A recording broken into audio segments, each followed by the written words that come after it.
Bonjour à tous et bienvenue. Vous aimez le football? Le vrai, le beautiful game, les aventures homériques, les voyages épiques et les belles histoires de football. Eh bien messieurs, dames, restez bien ici puisque cette semaine va se dérouler une aventure incroyable. Le premier tour qualificatif pour la Coupe du Monde 2026 dans la zone Asie. Alors je vous vois venir, vous allez me dire qu'en effet en Amérique du Sud ça a déjà commencé les qualifs pour 2026. Mais ce n'est pas comparable. Pendant que l'Uruguay, la Colombie, l'Équateur, le Brésil, l'Argentine ou le Chili s'affrontent dans une phase de groupe, en Asie, on a pris les 20 plus mauvaises nations au classement FIFA qui vont s'affronter en aller-retour le 12 et le 17 octobre. Et pour les 10 infortunées d'entre elles, l'aventure 2006 se terminera dès le 17 octobre 2023.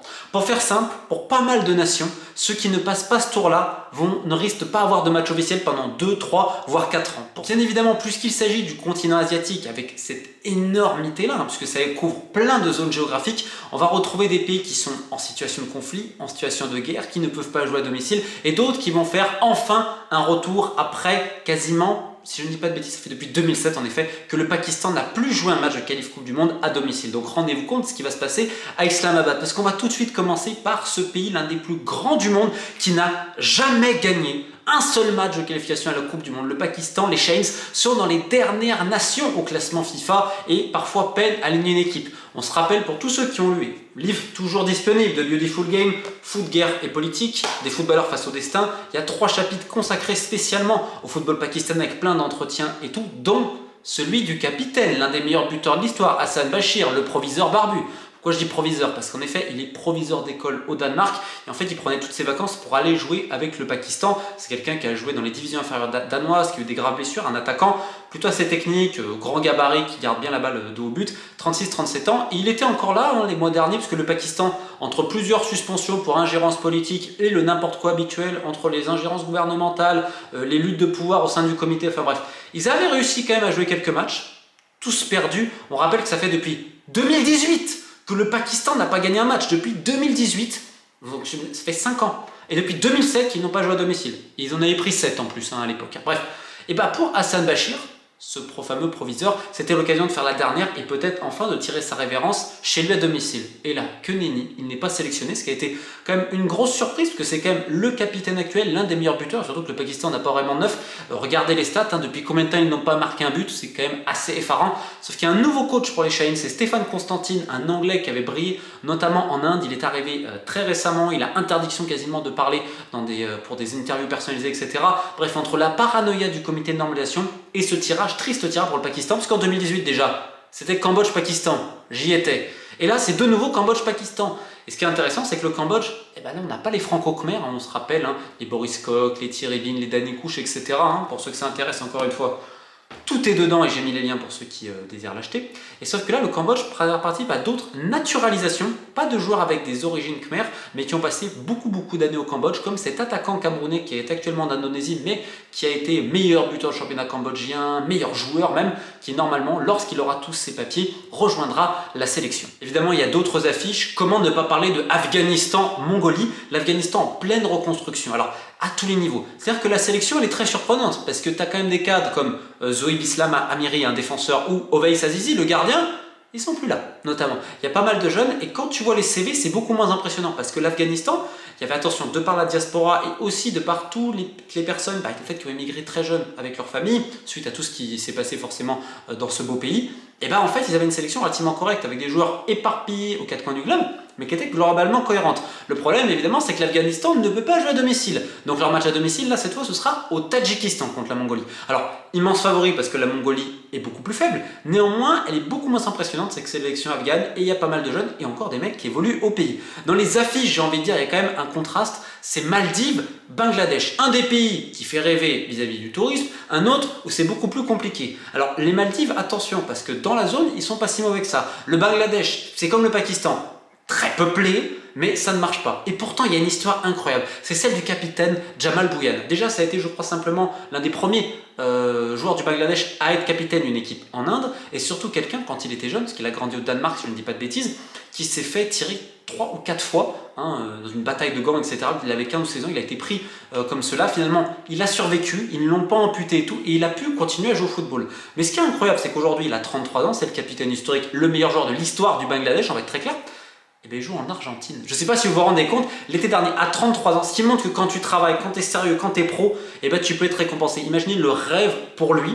Aujourd'hui, il est en Argentine, il a d'ailleurs marqué récemment. C'est évidemment la grande star du Bangladesh qui est entraîné également par un coach espagnol, Javier Cabrera. Vous allez voir qu'il y a pas mal de coachs italo-espagnols dans cette zone-là. Et forcément, ce contraste entre les Maldives et le Bangladesh, ce sera peut-être l'un des duels à suivre. Alors Singapour, Guam aussi. Singapour, immense favori. Guam va essayer de s'appuyer sur la diaspora. Mais comment ne pas évoquer aussi Yémen, Sri Lanka? Et là, c'est très intéressant, puisqu'au Yémen, pour tous ceux que ça intéresse, pays dont j'ai copieusement abordé, que ce soit le thème géopolitique et footballistique, on a le retour d'un sélectionneur, Miroslav Soukup, qui avait été arrêté en héros à l'époque lors d'une Coupe du Golfe, où le Yémen, ça se tenait en Arabie Saoudite, a fait plus que belle figure avec 2 matchs nuls notamment. Ils avaient été accueillis en héros et il m'avait dit, quand il revient au pays, le ministre des Sports lui dit « J'ai besoin de tes conseils, comment tu as fait? Tu as fait plus que nous pour la réconciliation nationale. » Voilà, en gros, que tous les politiques, de par l'équipe qu'il avait mis, qui avait été une véritable joie, un véritable entrain au Yémen. Après, il était parti.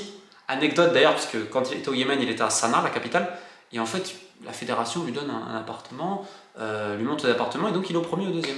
Puis il comprend pas, parce qu'en fait, il y a un appartement qui est beaucoup moins cher, parce qu'après, c'était lui qui louait, et qui avait une énorme vue, etc., qui était sur le toit, si vous voulez, qui venait sur le toit. Et donc, il demande à la fédération, et il dit non, mais t'es fou. Donc, lui, il comprend pas. Un jour, il a envie de le louer, il dit il y a beaucoup plus de place, la terrasse, que. Le mec, à un moment donné, à la fédération, il demande l'explication pourquoi on ne l'est pas jaloux. Il lui dit il réfléchit, pourquoi il n'est pas cher? C'est qu'à un moment donné, les snipers, quand ça va tirer, ils vont se mettre où? Ils vont se mettre sur le toit. Donc, ça, c'est toutes les tranches de vie. Et il est retourné. Alors là, il n'est pas retourné au Yémen, parce que l'équipe se prépare à l'étranger. Elle se prépare en Arabie Saoudite. Le match est délocalisé là-bas. Et il joue contre le Sri Lanka. Un Sri Lanka, alors là aussi, c'est mystérieux. C'était suspendu finalement pour ingérence politique. Finalement, la FIFA réintègre le Sri Lanka. Ils voulaient appeler des binationaux, parce que forcément il y a une grande diaspora, avec un coach écossais notamment, Andy Morrison, ils ont un staff écossais. Sauf qu'ils les appellent, sauf qu'en fait le délai était trop court, ça fait qu'ils n'ont pas vraiment pu en naturaliser. Donc en fait ils ont annoncé une deuxième liste et ce sera quasiment que des joueurs locaux. Et anecdote, parce que c'est quand même le folklore, j'ai le coaching staff du Yémen qui me demande qui va jouer niveau Sri Lanka. Ça c'est quand même... C'est encore, j'ai presque envie de dire, il y a un côté mystérieux dans ces matchs-là, parce que des fois tu sais même pas qui t'as en face, c'est pas forcément des pros. Bref, le foot, le vrai. Le Birmanie-Macao aussi. Alors là, pour ceux qui ont des informations sur le foot birman, ça m'intéresse, parce que vu la situation politique, c'est quand même assez intéressant. Vous avez un Taïwan-Timor oriental pour piquer des hannetons, un Indonésie-Brunei, j'ai presque envie de dire le derby. Brunei également coaché, le sultanat par un coach espagnol. Et là, vous avez un match très particulier, c'est Hong Kong-Bhoutan. Alors Hong Kong, évidemment, grand favori, notamment avec ses naturalisés brésiliens, britanniques, etc., qui étaient éligibles à cela parce qu'ils ont passé beaucoup d'années dans le championnat de Hong Kong. Sauf que pour la première fois, ce n'est plus la fédération de Hong Kong, c'est la fédération de Hong Kong, Chine, comme vous pouvez le voir sur ce sujet-là. Alors en effet, ça fait beaucoup parler politiquement. Et en face, vous avez le Bhoutan, le royaume du bonheur, avec sa star évidemment Chen Cho, le seul qui joue à l'étranger, et son capitaine qui est toujours pilote de ligne. C'est toujours une histoire absolument incroyable. Et en dernier match, je ne résiste pas à l'idée de vous parler de Népal-Laos. Alors, des experts dans le match truqué, on est d'accord. Ce qui est incroyable, c'est que d'un côté, vous avez le Népal qui est dirigé par un coach italien qui a l'air d'avoir un ego surdimensionné, puisque vous avez des journalistes espagnols, dont le copain Victor Romero qui est sur place à Katmandou. Et le mec ne veut pas donner d'entretien parce qu'il dit vous couvrez les petites équipes, le Népal n'est pas une petite équipe. Alors, j'adore le Népal, hein, vous le savez, j'adore ces nations-là. Maintenant, il faut être réaliste. Vous avez des coachs, c'est comme le coach argentin du Cambodge, Félix Dalmas, que j'ai rencontré à l'époque. J'ai pas pu assister à l'entraînement d'avant-match Cambodge-Pakistan parce que j'avais perturbé l'équipe. Il y avait des mecs à côté de moi, ils me disaient, on aurait dit que le mec il entraînait Boca au River. Hein. Et ben là, au Népal, c'est pareil, on a un Italien, t'as l'impression qu'il coach, je sais pas, la Juve. D'ailleurs, vous avez un autre coach italien en Maldives, si je ne dis pas de bêtises. Et du côté du Laos, le paradis des matchs truqués, là c'est incroyable. On a un mec, Michael Weiss, un Allemand, qui avait fait un gros boulot, pareil en Mongolie à l'époque où il était. Ensuite, il change, c'est un Italo-italien, je crois, un Suisse-italien qui arrive. Fait du bon boulot, on le change avant pour mettre quelqu'un du pays qui n'a pas les diplômes. C'est tellement un cirque que tu as des joueurs qui ont dénoncé publiquement ce qui se passe à la fédération, qu'en gros c'est une clownerie. Attention au match fixing là aussi. Là on le sent. Alors le Népal fait presque figure de favori alors que le Laos a quand même un peu plus de talent quand même. Mais vu le bordel ambiant sélection, d'ailleurs je ne sais même pas s'ils ont rappelé les Franco-Lao. On va peut-être voir donc Billy, j'arrive jamais bien à prononcer son nom, mais attendez j'essaie de regarder. Et j'ai peut-être pas l'impression on verra, en tout cas visiblement il n'y est pas, et peut-être que d'autres n'y sont pas. Donc encore une fois, un côté mystérieux, ça se joue le 12 et le 17, et pour tous ceux qui s'intéressent à ce continent asiatique et tout, Je rappelle, il y a ce livre-là, puis il y en a un autre qui sort le mois prochain, j'en parlerai bientôt, en plus à petit prix qui commence une série, et j'annonce aussi qu'on sera sur la route pour la Coupe du Monde 2026, parce que les qualifs en Afrique commencent bientôt, ensuite la CONCACAF et tout, donc on fera un suivi, et ça se terminera par un ouvrage pas piqué des hannetons, avec des entretiens de chacun. Bref, keep the faith, et surtout vive le foot et le beautiful game.